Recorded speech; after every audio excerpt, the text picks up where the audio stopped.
Evening, y'all. This is Bubba Fett. Just wanted to share some thoughts I was thinking today while I was riding home from work on my bike. Unlike a lot of you out there, I take a motorcycle to and from work. It's just better on the gas out there.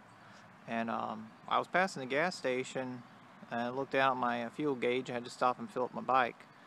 Normally it costs me about $4 to fill up, but for tonight it cost me about, I think it was about $8.42 to fill up my bike. That only takes about barely 3 gallons of gas.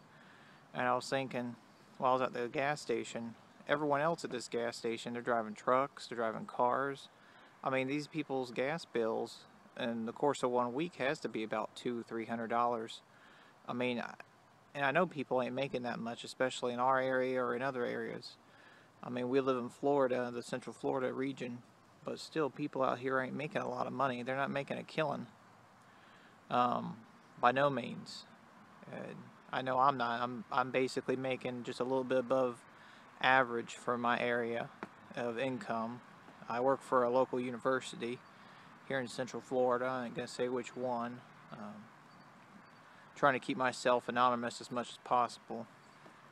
But I mean, even with my salary, and you know, my wife stays home with my son, with our son, I mean, and so we're living off that one income, and it's not a lot of money, but I mean, through being thrifty and couponing and through prepping and foraging and hunting and fishing, shopping at thrift stores and stuff, you know, we're really getting stuff done.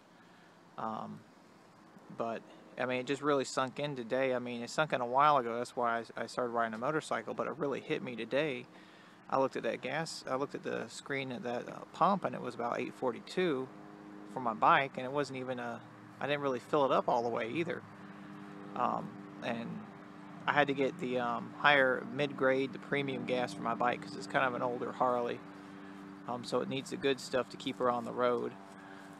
But I mean, just looking around, there was a fella next to me driving a Dodge Ram, and I looked over at him, and I was like, well, how the heck's this guy affording the gas to fill up his car and feed his family and put clothes on their backs and everything? I mean, they must, even if both parents are working, let's assume that he just has one kid, they're paying about, like, in my area, I know this for a fact, he has to be paying about $1,000 for daycare, on top of a $600 fuel bill every 2 weeks to drive his truck around. And he drives about as far as I do. I followed him. I see him every morning, and I basically tail him all the way to work, and then when I drive home, I tail him all the way home. So he drives just about as far as I do. So I know we spend about $600 or more every paycheck, every 2 weeks, every paycheck on gas. And I'm just assuming here. I don't know anything about him. I just seen him at the gas pumping on the road all the time. But even if both spouses are working, this guy's basically working to afford gas in his truck. And if his wife works as far as he does from home, then she's basically, I don't know how they're making any money, because her gas bill's probably up there with his if she drives a similar vehicle. And then you got daycare for the kid. It's just outrageous. I mean, I used to drive my truck to work all the time, and I noticed my gas bill, and this was about 2 or 3 years ago, my gas bill every 2 weeks was getting up to be about $350 to take my Ford F-150 from where I live down to work. And that was getting a little bit outrageous. But it's just, it amazes me that there's people out there that are just blind to what's going on around them, that they can't see the economy collapsing in around them, that they can't see this government just falling down like a deck of cards around them. I mean, look what's happened over in the Ukraine. I mean, 30 years ago, if you had Reagan or heck even Clinton in office, the Marines would have been on the ground over there, and it would have been some kind of a tense standoff for 2 weeks, and the Russians would have backed down, and Crimea would still be part of the Ukraine. But not today. I mean, Obama basically, Putin made him look like a fool, made the United States look very weak. But I guess the point of this video is I don't see this house of cards lasting too much longer. People out there are hurting, and people can't be affording the lifestyle that we once enjoyed. Heck, I grew up in the 80s and the 90s, and people aren't going to be able to afford that same lifestyle going forward, and our infrastructure is really built around that type of a economy. And I just I hate to be doomsayer, but every day I pray that, you know, everything, the economy pulls itself back up, and, you know, things get back to the way they were. But I just don't see it happening. Every day I wake up, I see things getting worse and worse. I mean, just look at what happened this past week. The Republicans, they extended Obamacare. They extended 3 provisions in Obamacare, which gives the federal government the ability to come after small business owners.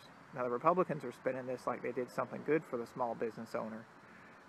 In reality, all they did was stab them in the back. And it's just, no matter which way we turn, us hard-working, you know, Christian Southern folk, you know, the hole just keeps getting deeper and deeper around us. It's mostly why I've seceded myself. My family and I, we've pretty much self-seceded from the American society.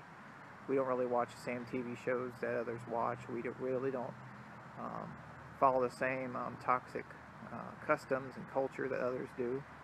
I mean, everyone in our family, they're always out there buying a new car, always out there buying some flashy new clothes, or their kids have iPhones. I mean, it's just ridiculous, and these people are up to their neck in debt. And then you look at us like we have 3 heads, because we believe in the value of a dollar. We believe in saving our money. We believe in living thrifty. I mean, by no means we're living poor, but we're definitely living thrifty. We grow a lot of our own food. We go foraging. We go fishing. We go hunting. We shop at thrift stores, and we have fun doing it. I remember back in the day, when I used to be part of that rat race culture, I'd go out there and just go to the grocery store and spend hundreds of dollars on crap I didn't really even need. And today I grow it in my backyard, or go out in the woods and kill it and bring it home. But anyway, just a little bit of rambling here, just trying to get some thoughts out. I was watching some other YouTube videos of some other preppers, and I got the idea of just giving like every now and then just a little, this is what I'm type of thinking video. Because a lot of other preppers are doing this. It's just not about showing you how to make a compost bin, or how to put a CB radio in your truck, or make jelly. It's about just sharing your thoughts. And but that's just a little bit of what I was thinking. Again, hopefully it's not rambling too much. Hopefully I made some kind of a sense there. And the flag you've been enjoying this whole video is a First National Confederate flag. It's the same flag that flew over the town of Brooksville, which is the town that I'm closest to out here in Florida. And it flies proudly in my front yard and in my backyard. But anyway, I'm going to turn in for the night. I can barely see the flag anymore on my screen. But just remember, folks, to go out there, you need to wise up. You need to see what's happening around you. You need to make changes to your lifestyle. You need to start cutting back on the debt, become debt-free. You need to try to get a better relationship with God. A lot of people have lost their relationship with God, and it's pretty sad that that's happened. I mean, heck, that's one of the reasons I think our society is collapsing. But Obama and the liberals like to make fun of us because they say all those rednecks down the South, all they do is cling to their guns, their Bible, and their old way of thinking. And I don't see anything wrong with that. The old way of thinking made us a great nation at one time, and we wouldn't be anywhere without God or guns, or guts for that matter. People standing up for what they believe in. But anyway, I'm definitely rambling now. This is Bubba Fett signing off from the Deep South. God bless Dixie, and God bless y'all.